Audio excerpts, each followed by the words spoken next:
Hey everyone, welcome back to GoGo-Gumiho. I'm so excited to be here with you today because we need to talk about the K-drama that's absolutely dominating 2025. You guessed it, I'm talking about Bon Appétit Your Majesty. If you haven't started watching this yet, what are you even doing? But don't worry, I'll keep this spoiler-free for the most part. Make sure to hit that like and subscribe button and let's dive into why this drama has me completely hooked. First, let's just acknowledge the magic of this show. The premise is so unique. A modern French chef, Yoon, played by the absolutely delightful YoonA, gets thrown back in time and has to cook for a tyrannical king, Chae-min, played by Chae-min, to survive. It's a perfect blend of foodie ASMR, high-stakes palace politics, and swoon-worthy romance. Now, I know what you're thinking, another time travel drama? Really? But trust me on this one. The twist here is that food becomes the bridge between these two completely different worlds and personalities. It's not just about the romance, it's about how cooking becomes this universal language that transcends time periods. The premise might sound simple, but the execution is absolutely phenomenal. Each episode is literally structured like a full-course meal, and I'm not even exaggerating. Okay, let's talk about what everyone's been talking about, Chae-min and YoonA's chemistry. Guys, I am not kidding when I say this might be one of the best K-drama pairings I've seen in years. Every single scene they share together has me glued to my screen. Now, I'll be honest, when I first heard about this casting, I had some reservations. There's about a 10-year age gap between them, and you know how netizens can get about these things. But let me tell you, within the first episode, all those concerns just melted away. Their chemistry is so natural and electric that the age difference becomes completely irrelevant. Every glance, every argument over a sauce, every single moment they share on screen crackles with this incredible tension. It's one of those rare pairings that just clicks, making you believe completely in their impossible love story, which is why it's so hard to imagine anyone else in the role. But guys, it almost didn't happen this way. Originally, the role of King Lee-ho-won was given to actor Park Sung-hoon, but just weeks before filming was set to begin in early 2025, he withdrew due to a personal controversy surrounding some explicit content posted on his social media.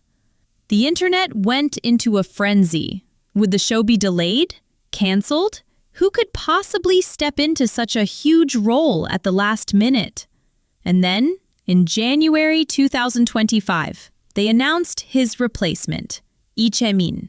Stepping into a leading role, opposite an A-lister like YoonA with zero prep time, it sounded like a disaster. But oh my gosh, did he prove us all wrong. Chae-min didn't just fill the role, he owned it. He brought this vulnerability, this unpredictable energy, and let's be real, those visuals are just out of this world. His performance is a huge reason why the King's redemption arc feels so believable. What could have been a disaster turned into one of the show's greatest strengths. Serendipity, right? Can we please talk about how gorgeous this drama looks?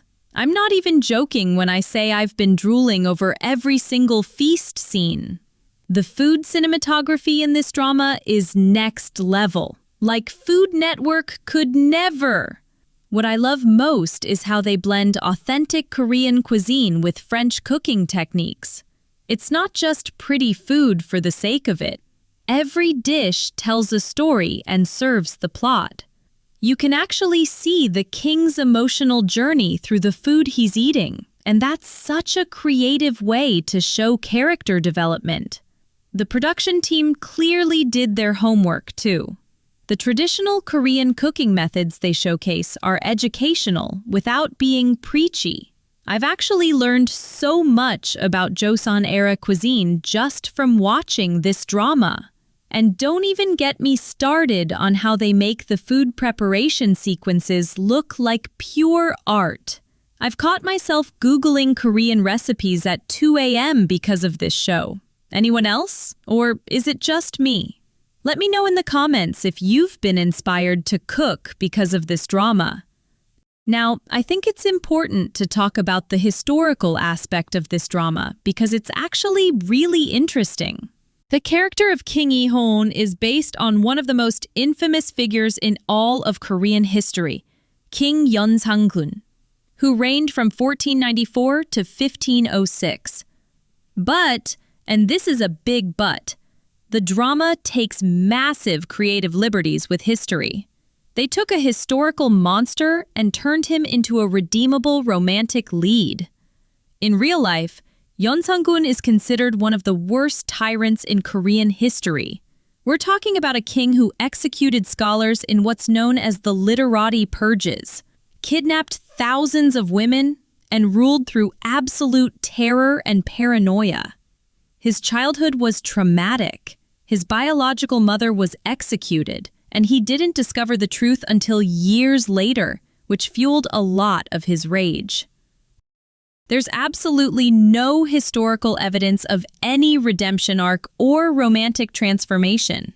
The drama deliberately changes his name to Lee-hoon to distance the character from that heavy historical baggage. And honestly, I think that was a smart choice.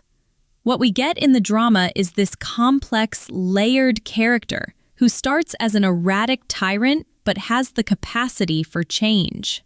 He's shown as someone with emotional vulnerability and past trauma, and his relationship with Chef Ji-young becomes the catalyst for his transformation. The whole culinary obsession? Completely fictional. There are no historical records of Yoon-sang-gun having any particular interest in gourmet food or French cuisine. That's purely a creative addition for the drama. His historical reign was marked by political terror, not cultural refinement. I appreciate that the drama doesn't try to pretend it's historically accurate. It uses historical inspiration as a jumping-off point to tell a romantic fantasy. The show has sparked renewed interest in real Joseon-era history, which I think is a positive thing. People are researching and learning about the actual historical figures, which shows that even fictional dramas can inspire educational curiosity. The technical aspects of this drama deserve their own praise segment because, wow, the cinematography is absolutely stunning. Every palace scene looks like it could be a movie.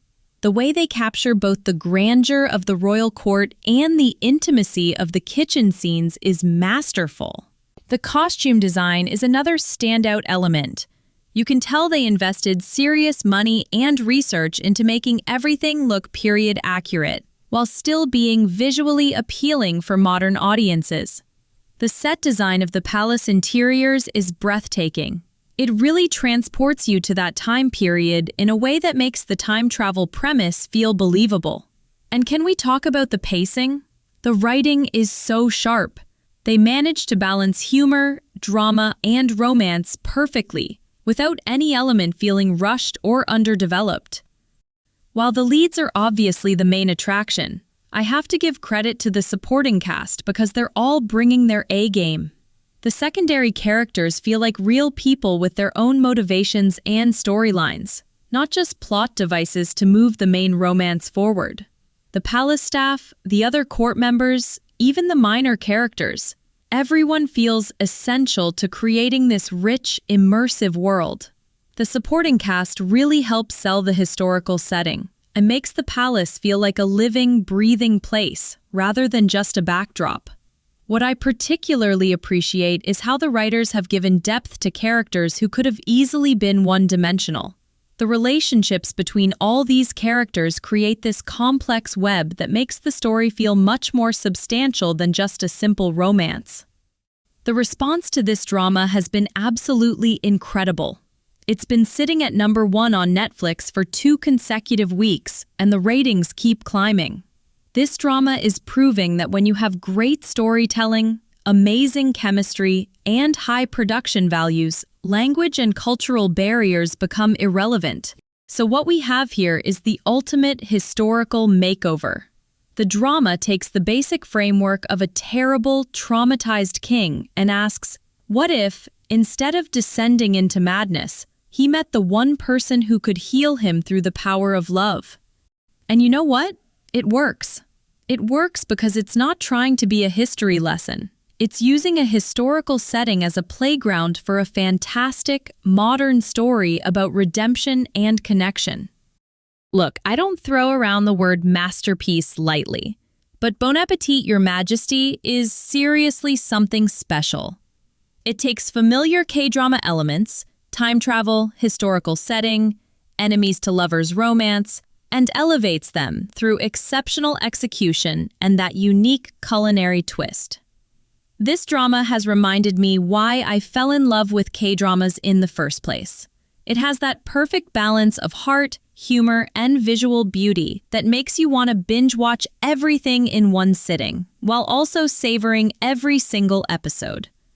If you're looking for your next K-drama obsession, this is absolutely it. For those who watched it, what do you think about Bon Appétit Your Majesty? Let me know your thoughts in the comments below. I love discussing these shows with you guys.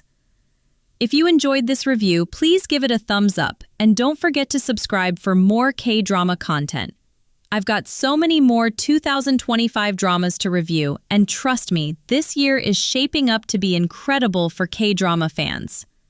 Hit that notification bell so you don't miss any of my upcoming videos, and I'll see you in the next one.